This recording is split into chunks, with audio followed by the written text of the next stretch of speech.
Hay una guerra que no se ve.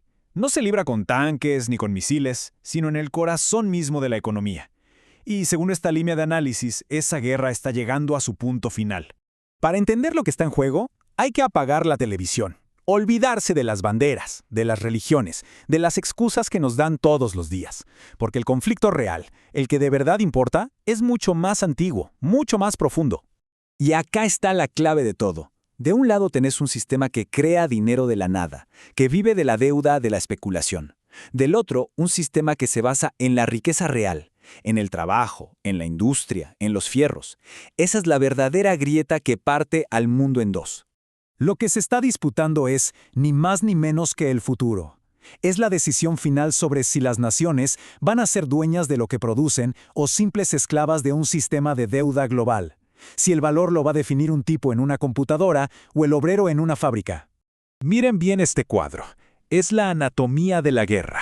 A un lado, la usura, el papel pintado, la finanza parásita que se alimenta de la economía real como un vampiro. Y del otro lado, la producción, los tractores, la tecnología, la riqueza que se puede tocar. El taller contra el casino. Esa es la pelea. Pero este monstruo tiene una historia.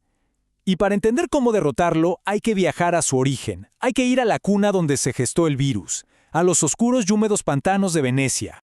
Fue ahí, en Venecia, donde un puñado de familias oligárquicas descubrió el secreto para dominar sin producir nada. ¿Cuál fue el invento? La deuda pública. Lograron que el Estado les deba plata a ellos, los banqueros. Y cuando Venecia entró en decadencia, el modelo no murió, al contrario, mutó. Migró a Ámsterdam donde se perfeccionó y de ahí dio el salto final a Londres. Ahí crearon su arma definitiva, el Banco de Inglaterra, y con él un imperio global financiado con deuda eterna. Pero necesitaban una justificación, un relato, una religión, y según esta visión, financiaron un arma intelectual letal, el libro de Adam Smith. Nos vendieron el cuento del libre mercado como si fuera una ley de la naturaleza. Pero en realidad, sostienen estos analistas, fue una doctrina de dominación, que las colonias se dedicaran a sacar materias primas baratas, mientras el imperio vendía los productos industriales caros. Un negocio redondo. Pero la historia no es lineal, y frente a cada imperio, siempre se alza una rebelión. En este caso, fue una rebelión de las ideas. Un grupo de pensadores que se animó a decir, el rey está desnudo, hay otra forma de hacer las cosas. Y así nació el sistema americano de economía política. Uno de los primeros fue Alexander Hamilton, que dijo, a la industria que nace hay que protegerla con el Estado, con crédito y aranceles. Después vino Henry Charles Carey, el asesor de Lincoln, que demolió la mentira de la escasez de Malthus, demostrando que la tecnología multiplica los recursos. El alemán Friedrich List nos dio el concepto central, y ya en nuestro tiempo, el economista Lyndon LaRouche lo pulió y nos dejó una advertencia que suena a profecía. El dinero sin industria es veneno. Y esto es lo que hay que entender. Es el corazón de esta doctrina. La riqueza de un país no es el oro que guarda en una bóveda. La verdadera riqueza es la capacidad de su pueblo para crear. Son sus científicos, sus ingenieros, sus obreros calificados. Es el poder de transformar la materia y generar más y mejor producción. Es el poder productivo. Y estas ideas, por supuesto, intentaron prender acá, en nuestra América del Sur. Y tuvimos el primer gran intento, el más valiente. Y por eso mismo, el más trágico de todos, el Paraguay de los López. Un país que en pleno siglo XIX construyó sus propios ferrocarriles, sus telégrafos y la primera fundición de hierro del continente. ¿Y cuál fue su pecado mortal? ¿Su crimen imperdonable? Que lo hizo con la suya, sin pedirle un solo peso, un solo centavo a la Banca de Londres. Paraguay era la prueba viviente de que se podía, de que no necesitábamos a los usureros para progresar. Y por eso había que aniquilarlo. El historiador Leon Pomer lo documentó sin pelos en la lengua. La guerra de la Triple Alianza no fue una guerra entre hermanos. Fue una operación de exterminio financiada con millones de libras esterlinas por los banqueros Rothschild y Baring Brothers, para borrar ese mal ejemplo del mapa. Pero las ideas no se matan con cañones, y tuvieron que pasar casi 80 años para que la antorcha de Paraguay fuera recogida acá, en Argentina. Un coronel llamado Juan Domingo Perón entendió el juego. Nacionalizó el Banco Central, recuperó los ferrocarriles y creó su arma maestra, el IAPI, para que las ganancias del campo, en lugar de fugarse, financiaran la industria nacional. Por primera vez en nuestra historia, dejamos de ser deudores para ser acreedores del mundo. Pero el imperio estaba herido. Estaba contra las cuerdas. Y cuando un imperio está así, es cuando se vuelve más peligroso. Preparó su golpe de gracia, su puñalada final, y la clavó el 15 de agosto de 1971. Ese día se consumó la traición.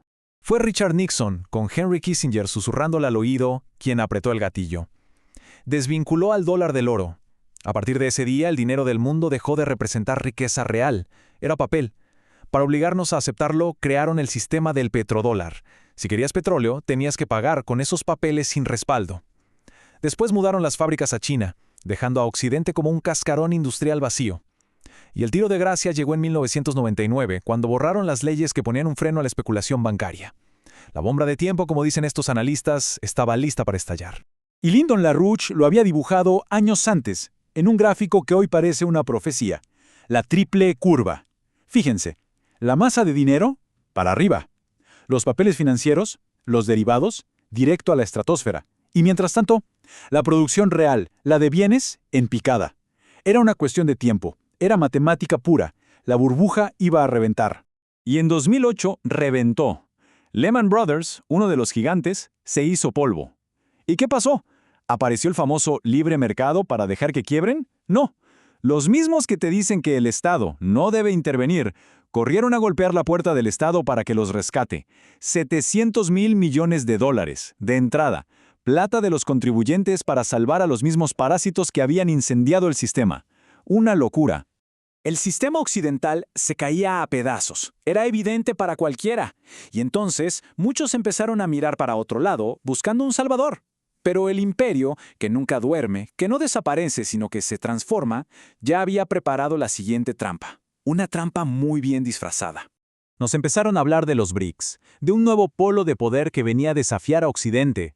Pero ¿qué nos dicen los datos duros, los papeles? Que su nuevo banco de desarrollo, el que supuestamente iba a ser la alternativa, funciona bajo las mismas reglas de la usura internacional, las normas de Basilea III. Y la prueba definitiva, la que mata todo relato, es que la principal plaza financiera para operar con el yuan chino fuera de China es la City de Londres, el corazón del imperio británico. Es cambiar el collar, pero el perro sigue siendo el mismo.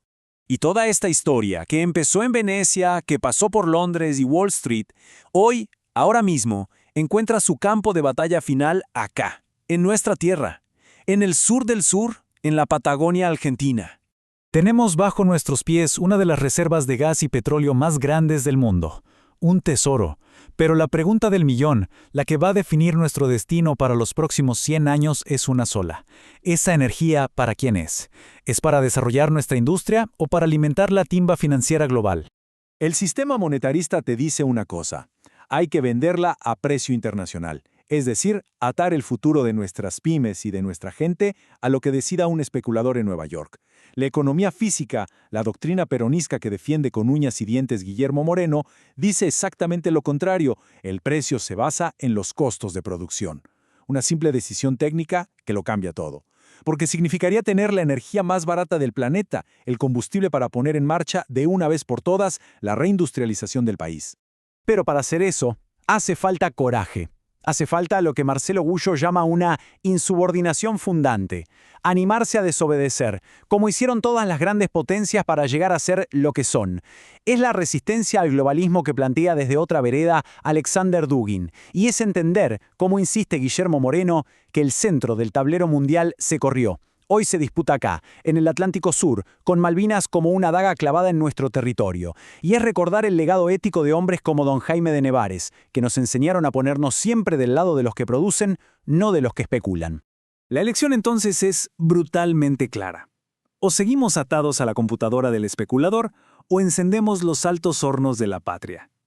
Porque al final del día, cuando todo el humo de la finanza se disipa, la única verdad que queda en pie, la única que importa, es que el único patrón de valor real es y será siempre el trabajo.